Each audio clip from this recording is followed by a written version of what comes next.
Hyderabad outer ring road lease వ్యవహారంపై ప్రత్యేక దర్యాప్తు బృందం ఏర్పాటుపై సర్కార్ దృష్టి పెట్టింది. ఈ మేరకు సిట్ నియామకంపై త్వరలో ఉత్తర్వులు జారీ చేయనున్నట్టు తెలుస్తోంది. విజిలెన్స్ లో కీలక అధికారికి దర్యాప్తు బాధ్యతలు అప్పగించనున్నట్టు సమాచారం.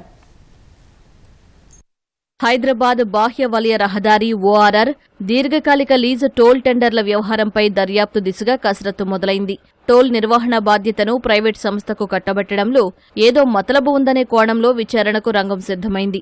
ఈ వ్యవహారంపై ప్రత్యేక దర్యాప్తు బృందం ఏర్పాటు చేస్తామని ముఖ్యమంత్రి రేవంత్ రెడ్డి గత డిసెంబర్లో అసెంబ్లీలో ప్రకటించారు. ఈ క్రమంలో విజిలెన్స్ అండ్ ఎన్ఫోర్స్మెంట్ విభాగంలోని ఓ కీలక ఉన్నతాధికారి నేతృత్వంలో సిట్ ఏర్పాటు చేయనున్నట్లు సమాచారం. దీనిపై త్వరలోనే అధికారిక ఉత్తర్వులు జారీ కానున్నట్లు తెలిసింది. బీఆర్ఎస్ ప్రభుత్వ హయాంలో 2023 ఏప్రిల్లో ఐఆర్బీ ఇన్ఫ్రాస్ట్రక్చర్ లిమిటెడ్ అనే సంస్థకు 7,380 కోట్లకు ఓఆర్ఆర్ను టోల్ ఆపరేట్ ట్రాన్స్ఫర్ విధానంలో 30 ఏళ్లకు లీజుకిచ్చారు.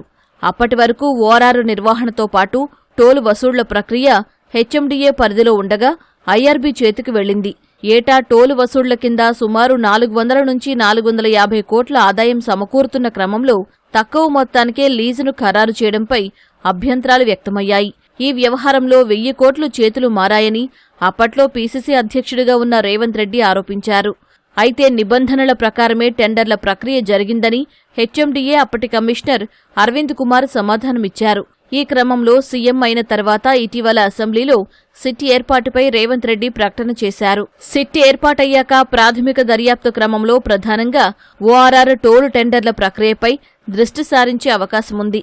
ఓఆర్ఆర్ను లీజుకు ఇచ్చేందుకు బిడ్ల దాఖలకు హెచ్ఎండీఏ 2023 మార్చి నెలాఖరు వరకు గడువు ఇచ్చింది. బిడ్ల దాఖలకు తొలుత 11 కంపెనీలు ఆసక్తి చూపాయి. చివరకు 4 కంపెనీలు IRB infrastructure limited, Eagle infra India limited, Dinesh Chandra R Agarwal infra private limited, Gawar construction లిమిటెడ్లు పోటీ పడ్డాయి.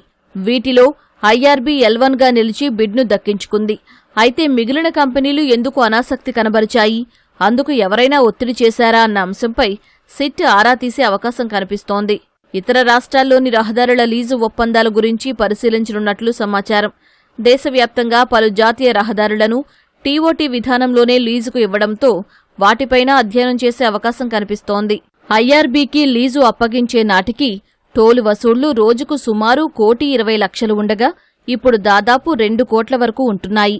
అప్పట్లో ఓఆర్ఆర్పై నిత్యం 1.3 లక్షల వాహనాలు రాకపోకలు సాగించేవి. ఇప్పుడు వాటి సంఖ్య పెరిగింది.